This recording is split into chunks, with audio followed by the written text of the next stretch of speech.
to me, this place has been so big for me. It's, you and Jamie mean so much to me. I've watched in the year that I've been around here.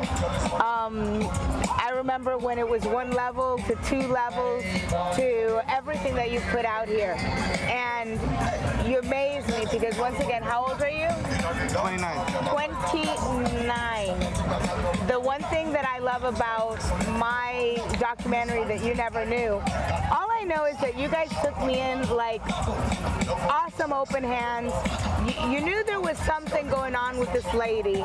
You knew there was some healing going on. You didn't really understand, but you knew you were just going to be supportive of what I needed. And that's what Cocky Turtle to me meant. To me, this is my sanctuary.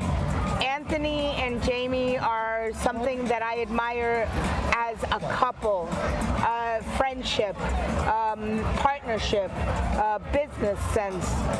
So to me, having my reawakening, my getting back in life, my getting back in production had to be here because I saw this place built from the bottom up. And what I admire about you as a human being, not only your age, your drive, we all have people that we could say are our parents that have made it and they have their own lives, but you took every diversity of this homeland of yours, whether it was COVID, whether it was Irma, whether it was family, and you made a family spot for your family.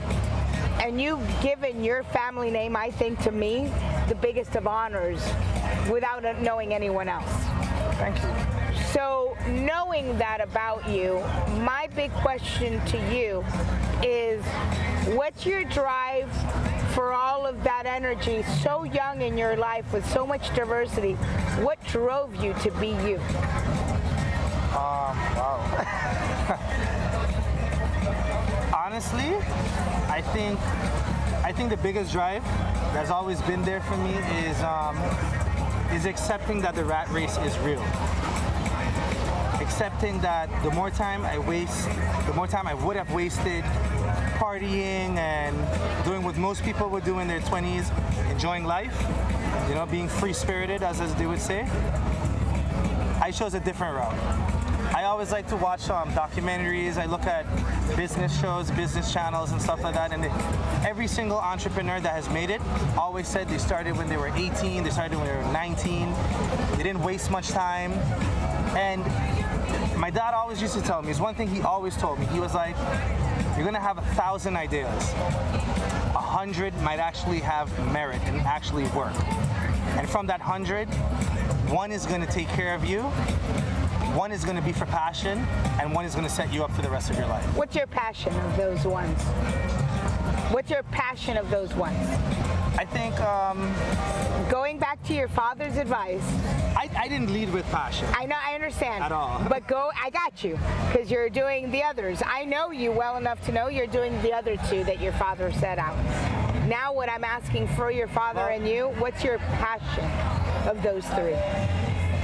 I mean, I'm an IT boy, so I love being behind computers. That's always where I was. I always just wanted to enhance, just fix the things that were a bit outdated and stuff like that. I wouldn't describe having a business as a passion, but I always believe that you can never expect from one company to get everything. I always believe that you would need to, I always tell myself every day, Anthony, get 100 companies that each pay you a paycheck of $2,500 a month, and that would be the goal. That is what you want to achieve. Because with that 100 companies, you have 100 different families or more that you're employing, that you're taking care of, that you're helping. And the one thing I hated growing up in St. Martin, everyone always worked for someone else. Everyone was always working for majority of the time. When did you notice that? At what age? At what age did it wake you up that you're saying, everybody here seems to work for someone else, and that's not going to be me? I was in 6th grade, and it was one of those days when everyone's parents came to school to talk about what they do, and I think one kid in my class had a parent that actually had their own business, like an actual business that was dominating in the market. Everyone else worked for people. Everyone else had a job. And it struck me that everyone goes to school to become an employee. Wow. Like, no one goes to school with the intention, I'm going to open my own company. I'm going to have my business. Even people that go to school to become a chef. And their idea is, I'm going to be an executive chef at a 5-star restaurant. But why not have your restaurant? And because you're the chef, you can guarantee the food is going to be there. Like when I opened here, you remember, I was cooking. Yes. I cooked every day. I was cooking, I was bartending, I was serving out on the beach. And I think there's a feeling amongst a lot of people my age group that the expectancy is too high. Everyone expects that as soon as you come out of college, you need to drive a BMW or Audi. You need to have a really nice house or an apartment. You need to be able to go out to dinner 5 times a week. You need to buy a bottle every time you go to the club. And that is literally what is tearing down everyone in my age group. And so what did you do different from your age group? Didn't follow social media. I didn't follow what everyone else was doing. I never bought a new car. I drive a 09 Toyota Hilux, a truck diesel, and I just never believed in following the hype. I didn't see it. I didn't see the logic in spending $300 on a bottle. While it's nice, I've done it, but it wouldn't be my priority. There's a saying, sacrifice your 20s, enjoy the rest of your life. What is next for Anthony? I can't give all my secrets away. Without the secrets, what is next? Is it out of the 3 that your father said, which one are you fulfilling most on the next? Without giving away your secret. I think at this point I've found some businesses that are stabilizing, and I wouldn't say they're ready to be hands-off, but the idea would be to get everything I already have to a point where I don't have to be there. Even this restaurant. Self-managing. It's supposed to be self-sustainable. I'm supposed to be able to have... Sorry to interrupt.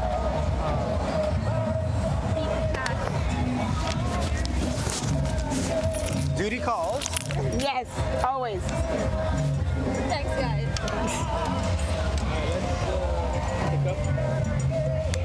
Self-sustainable. Self-sustainable. So I think everybody wants to have a business that can survive on its own, but I don't think people are realistic of how much work it takes. I have a lot of people that constantly tell me, do this, fix that, and they don't understand that when you're building something, and I'm a person, I don't believe in taking loans. I don't believe in, if I can do it myself, I prefer to do it alone. And it's not that... Even the roof. Yeah, like, I mean, I didn't hands-on do it, everything physically myself, but I used a good friend of mine, Travis, who taught me how to weld when I was a teenager, when I was a bit misguided. But you have to source locally. There's a saying in St. Martin, it takes 2 hands to clap. And if we don't use our own people, and you constantly outsource people that are essentially sending all of their profits to the mother companies abroad, then you're creating poverty. The mom and pops complex where they say you need to support the mom and pops businesses, it's a real thing, especially in a small economy like St. Martin. If you could see, okay, so one thing that I also admire that's huge about you is in this day and age, it's hard enough to see family values, especially at your age group. It's not just your age group. Unfortunately, it comes from fatherhoods of you. I hate to say this, in America, internationally, it's sad to see that it's becoming a world of 2 women or 2 men. Or one thing that I've noticed about you that I admire, and that's why, like I said, I've only voted for 1 president, for the fact of the matter of how the family values were. In my entire years, that's the only one I saw with values. When I've come in here, the one thing that's impressed me the most at your age if you're in a bar and you're in a restaurant, you have women and you work out to keep yourself. I know. I've seen you go through it. You have a beautiful wife. There's a lot of temptation out there.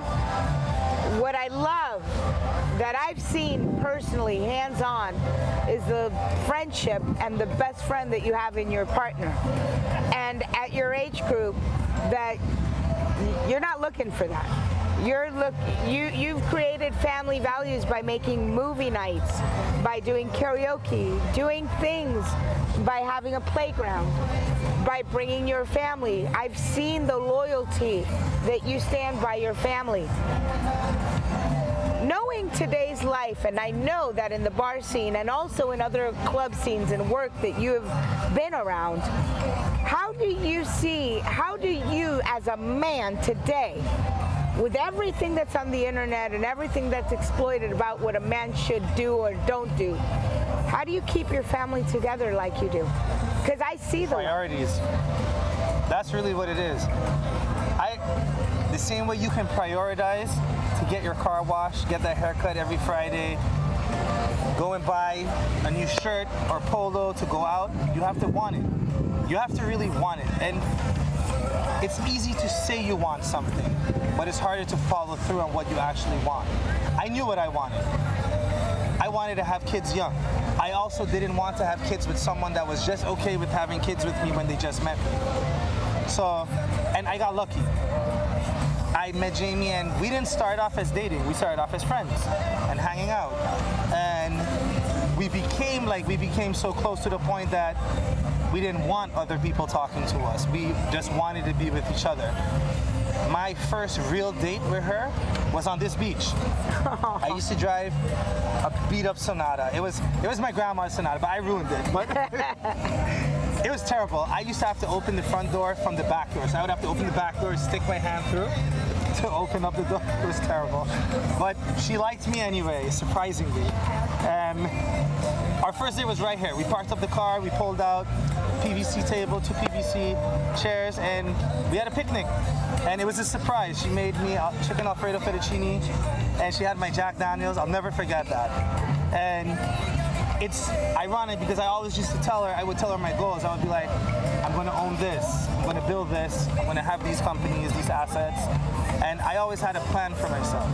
And I always told her, I was like, you're going to set your goal, and on your way to your goal, you're going to create other things, because you can't just only focus on your dream, because a dream needs fuel.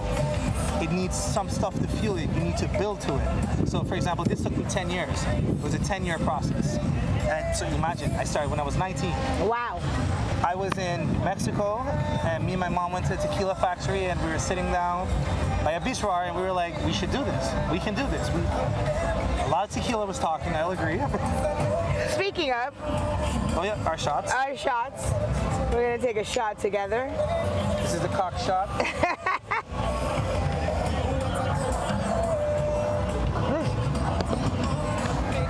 So it's been a process. I remember I wanted to do a million things, and I started signaling out what I wanted to do based on what was needed.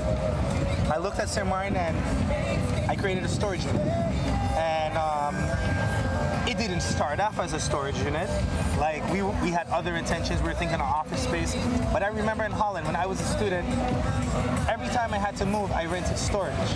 And it was so simple. You saw the agent once.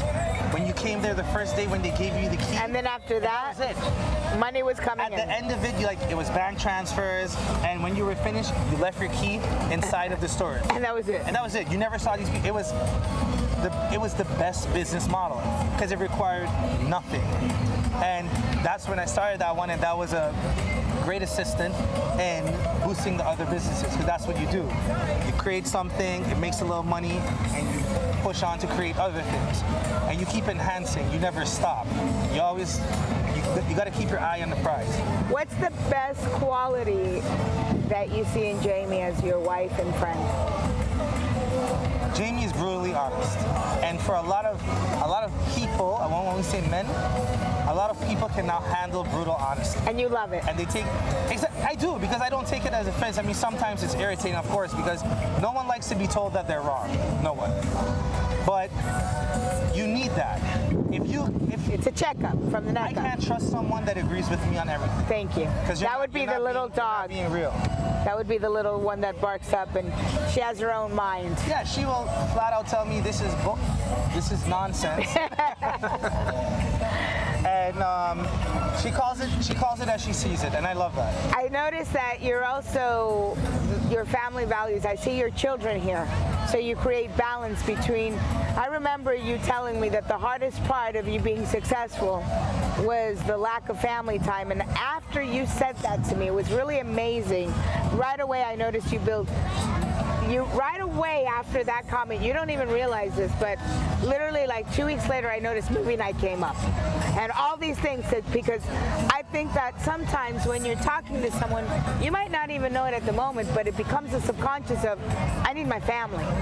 And I know that the biggest pain for you in building was the lack of time spent with your daughters. I will give Jamie credit. Movie night was her idea.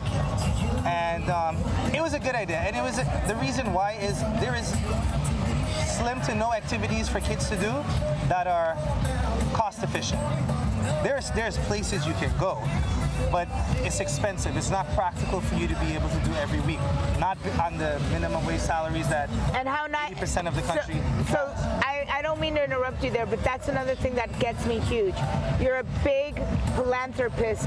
While you know, whether somebody says, hi, I'm a philanthropist or not, we all know each other. Just like I know Prince is a philanthropist, I know you are. And I know what you just said is huge. In this community, I know what parents can afford and what parents cannot. Exactly. And the pool of the ocean and the chairs that I provide and the inflatable movie is open to anyone, whether they eat with you or not. Yeah. And I've noticed that. That right there is the beauty of why this place means so much. The main goal of this place, and what does that I guess that would be the way to really close out my question. What was your main goal for Cocky Turtle? you've been on the island now for a little while, right? A year. You've gone to other beach bars, other restaurants. You tell me to get a life all the time. How many locals do you see when you go? Not working there as guests. At locations, probably not very many. That's the point. We live in a paradise. We live in a place people say for years to come to. Yet we cannot afford to enjoy the same things. And there are a lot of locals who can afford to. But a lot of locals have the same issue that I have. If I'm going to pay the same price as a tourist, I should get the same treatment. That's right. That's the main thing. And you do. One thing I notice is that whether you're a local, I have been a spoiled brat here at Cocky Turtles because I've been here literally, like he says to me, get a life, go out there, because I'm always here. And I've seen you. That's what I've loved, and you didn't know it, but you had this little eye on the looking out you, and it's impressive on how many locals come here for birthdays, how many locals come here to hang out, and when they're on your chairs, they're treated as diva as anybody that's not from here. Exactly. Everyone is treated the same. Everyone gets the same good treatment. We push a lot on service because I took my staff out to a couple different places because they're all concerned about, oh, are we serving good? Is it good enough? And I was like, nice. There's a philosophy in the restaurant. It's either the restaurant looks really good, very bougie, horrible service, everything takes forever, or it's a low-key place, not that bougie, service is excellent, place has character, and I wanted a bit of both. My dad used to take me to a place called Boo Boo Jam. It's on Orient Bay. And it was a local place. Every Sunday, control band playing, very local band. And it was some place where you would always see, we call them the old folks, you know? You would always see them dancing. Everybody was happy. There wasn't no drama. There wasn't no like people standing in corners watching everybody. It was a genuine good time. Everybody having drinks, everybody having good food, good prices, and it was weekly. And I always found that if they had a bit of an upgrade on the establishment, they would dominate the island. Unfortunately, they got damaged with the hurricane and stuff like that. But you took over where their tradition went. The one thing, like I said, if I was ever to describe what this place has done for me and is doing for me and will be, I admire your age, I admire your passion, and I've always told you this, if you're green, you're growing, if you're ripe, you're rotten. It doesn't matter what age. At 51, I'm learning from a 29-year-old. You helped me without you knowing. I kind of told you a little bit when I first got, and I was so stung still by the pain that I was going through that I didn't really open up my true world to you that now I am. And I thank you because you guys have been and always will be my sanctuary and my gratitude to St. Martin. You don't realize how much you've helped me heal in this space. This has been my space, always will be my space. I will always thank God for this land. And it's ironic that it started with love of two people in a picnic, which totally makes even more romantic sense for Gisi, because the love that all of this is started with a date of two best friends and a dream. And I thank you for making me part of your story, helping me be part of your story, and inspiring me in the dream that you two have created. And I can't wait for the world to know about Cocky Turtle in St. Martin. With that, it's a wrap, and we're gonna let him get back to his beautiful wife and, you know, the register, the thing that makes money. Thank you so much, Anthony. No problem. Is there anything that you, before we cut out, would like to know, or if there's anything you want to say, because this is truly going international, and I want the world to know Cocky Turtle. It is not an easy road, the road of an entrepreneur, but don't quit when you want to quit. Exactly when you want to quit is exactly when you should keep going, because you're closer than you think. Right when you think it's all over, and I've remembered times where I've cried in a shower, empty, no water, no anything, tucked in a bathtub, just holding on for dear life. Dude, I got screwed. I got like really screwed over by a business partner, and I contemplated selling, contemplated quitting, and my wife and my dad, they were like, sorry, my friends, they were like, shut the hell up. And they put me in my house, and they let me sulk for like a week. And then they all came to me, and they were like, are you done? Are you done yet? Are you ready to move up? And you need people like that. You need people that are going to tell you the truth. And it's going to hurt, because truth hurts. Falls are the rises. The best falls are the biggest rises. And with that in mind, thank you for being part of mine. Of course. And I love you guys. Dude, you're always welcome here, always. Peace out. We love you. Stay cocky, guys.